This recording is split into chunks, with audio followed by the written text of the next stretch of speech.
knowing that critique is inevitable, when it happens, how do you deal with that?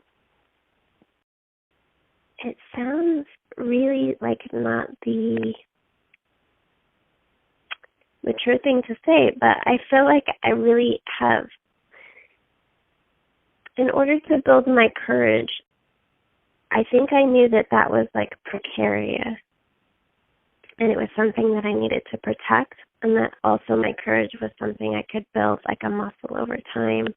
So I think for a long time I had just tried to make choices about my work that really minimized the amount of criticism and critique it came under. And often what this looks like is creating not just the work, but also creating the audience at the same time, so that I try to fit the offering with the right people to receive it.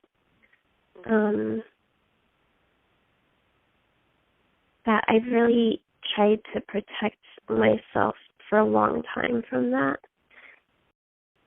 I do think what I do deal with is this, that every time before I share something, I have kind of a chronic fear of being misunderstood. And whatever I'm putting out has so much heart in it. I think it feels like to be misunderstood doesn't feel just like an intellectual misunderstanding, but to be like essentially not gotten in a very kind of existential way maybe. So I think I always just worry about that, about not being understood, about people not recognizing it or knowing it's for them or not resonating. Yeah. I don't have good things to say about that. Not really being seen. Yeah. Yeah, I guess that's it, because in my past life it was just like very painful to be like existing in a world where people were looking at you but not really seeing you. And so I think that's just the thing, is I think you just really want so much to be seen that I think I worry more about that than anything else. So, one more question, and I always ask this of people. There's a saying that I like by Dr. Howard Thurman, who says, don't ask what the world needs, ask what makes you come alive, and go do that, because what the world needs is more people who have come alive. So, what makes you come alive?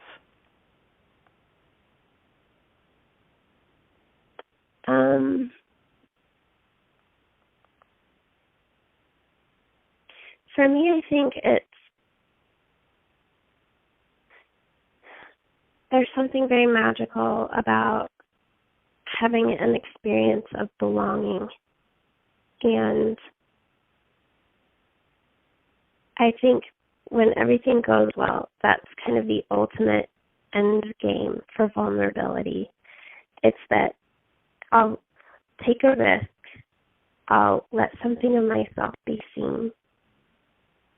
And in being seen, heard, recognized, understood, then on the other side, I'll have this feeling of belonging.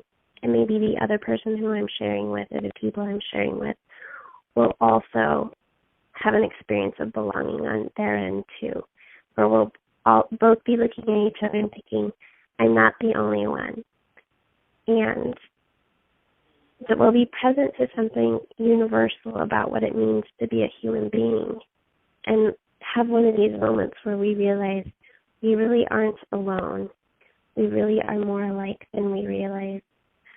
And it's so much better to be together in that place of recognition than in this other place of misunderstanding that I feel like is really easy to fall into when we're all just trying to manage appearances.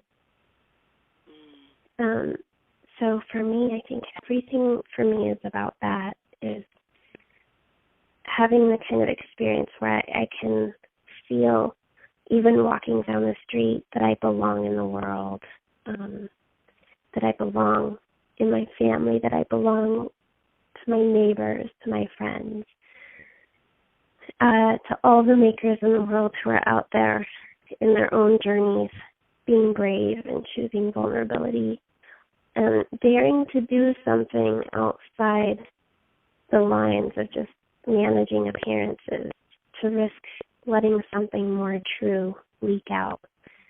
I think that's the payday, that moment of connection and feeling of that we belong to each other and that we belong in the world together. That's what I'm always working for and dreaming of. Beautiful.